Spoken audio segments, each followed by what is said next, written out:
வணக்கம், welcome to சுவை six. இன்றைக்கி என்ன பார்க்க போகிறோம்னா சொரக்காய் தட்டைப்பயிர் சாதங்க. சூப்பராக இருக்கும். இப்போ பார்த்திங்கன்னா குக்கர் அடுப்பில் வச்சுட்டு எண்ணெய் ஊற்றிக்கிட்டோம். எண்ணெய் வந்து உங்களுக்கு எப்படி தேவையோ அப்படி ஊற்றிக்கிங்க. நான் கொஞ்சம் ஜாஸ்தியாக ஊற்றிருக்கிறேன், ஏன்னா டேஸ்ட் கிடைக்குங்க அதுக்காக. இப்போ பார்த்திங்கன்னா கடுகு, உளுந்தம்பருப்பு, சீரகம் சேர்த்திக்கலாங்க. மல்லிகோடு 2 சேர்த்தோன்னா சேர்த்தலாம். இப்போ பார்த்திங்கன்னா சின்ன வெங்காயம், பச்சை மிளகா சேர்த்திருக்கிறோம். பச்சை மிளகா 2 சேர்த்திருக்கிறேங்க நான். உங்களுக்கு காரம் எப்படி வேணுமோ அந்த மாதிரி சேர்த்திக்கலாம். ஏன்னா நம்ம மசாலா தூளாக போட போகிறோம், அதனால் 2 பச்சை மிளகா சேர்த்திருக்குங்க. கருவேப்பில் சேர்த்திருக்கேன். இப்போ கேரட் பீன்ஸ் போட்டிருக்கிறேன். இது வந்து ஆப்ஷனல், இருந்துச்சுன்னா போடலாங்க, இல்லாட்டி பரவாயில்ல.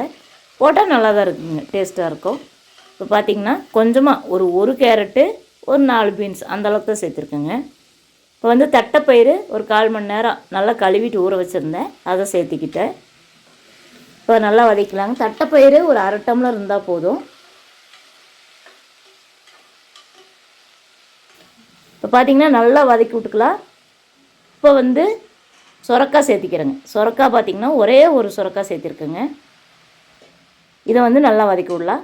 வதக்கி விடலான்னா பெரட்டி விடலாம். இதுக்கப்புறமா உப்பு சேர்த்துக்கலாம். குழம்பு மிளகாய்த்தூள் 3/4 ஸ்பூன் சேர்த்திக்கலாங்க. அப்புறம் மல்லித்தூள் 1/2 ஸ்பூன், மிளகாத்தூள் 1/2 ஸ்பூன் சேர்த்திக்கலாம். பூண்டு சேர்த்திருக்கிறேங்க. இதெல்லாம் ஒன்று ஒன்றா சேர்த்திக்கலாங்க. ரொம்ப நல்லா இருக்குங்க இந்த சொரக்காய் சாதம், தட்டைப்பயிறு சொரக்காய் சாதம். இப்போ மசாலா தூள்லாம் சேர்த்துக்கிட்டதுக்கப்புறமா நல்லா பெரட்டி விட்டுலாங்க.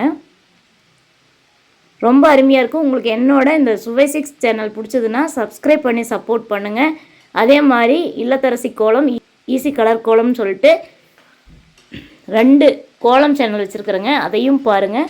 அந்த சேனல்லையும் வீடியோ நல்லா இருக்குங்க, பாருங்கள், உங்களுக்கு கண்டிப்பாக பிடிக்கும். அப்படி பிடிச்சதுன்னா என்னோட ஈஸி கலர் கோலம், இல்லத்தரசி கோலம் சேனலை சப்ஸ்கிரைப் பண்ணி சப்போர்ட் பண்ணுங்கள். இப்போ பார்த்திங்கன்னா நல்லா பெரட்டி விட்டோம். தக்காளி ஒன்று முதலே சேர்த்துருக்கணுங்க, நான் மறந்துட்டேன். இருந்தாலும் நம்ம ஒன்றும் தண்ணி ஊற்றலை, அதனால் டேஸ்ட் ஒன்றும் மாறாது. இப்போ தக்காளி சேர்த்துக்கிட்டேங்க. இப்போ தக்காளி சேர்த்து நல்லா வதக்கி விட்டுட்டு அதுக்கப்புறமா அரிசி சேர்த்துக்கலாங்க. ரொம்ப அருமையாக இருக்கும் இந்த சொரக்காய் தட்டைப்பயிர் சாதம். உங்களுக்கு இந்த வீடியோ பிடிச்சாலும் ஒரு லைக் பண்ணுங்கள். இப்போ வந்து அரிசி சேர்த்திக்கலாங்க. அரிசி சேர்த்திக்கிட்டு நான் வந்து சாதத்துக்கு வைக்கிற அரிசி தான் வச்சுருக்கிறேன். இதுக்கு எவ்வளோ தண்ணி நம்ம மாமூலாக ஊற்றுமோ அந்தளவுக்கு ஊற்றிக்கலாங்க. கொஞ்சம் கம்மியாக ஊற்றலாம், ஒரு 1/2 டம்ளர்.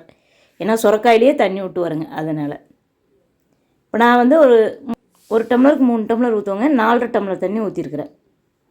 எங்கள் அரிசி பழைய அரிசி, அதனால் அப்படி ஊற்றிருக்கேன். நீங்கள் அரிசி பொறுத்து தண்ணி வச்சுக்கோங்க. இப்போ உப்பு சேர்த்துக்கலாம். முதலையே கொஞ்சம் சேர்த்திருக்கிறேன், இப்பவும் கொஞ்சம் சேர்த்திருக்கிறேன்.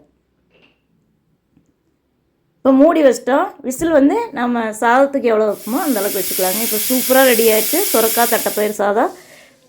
சாம்பார், வேறு குழம்பு அப்படி வைக்கிறதுக்கு இந்த மாதிரி ஒரு நாளைக்கு செய்யலாங்க. ரொம்ப அருமையாக இருக்கும். அட்டகாசமான சொரக்காய் தட்டைப்பயிர் சாதங்க, சூப்பராக இருக்கும். தேங்க்யூ ஃபார் வாட்சிங்.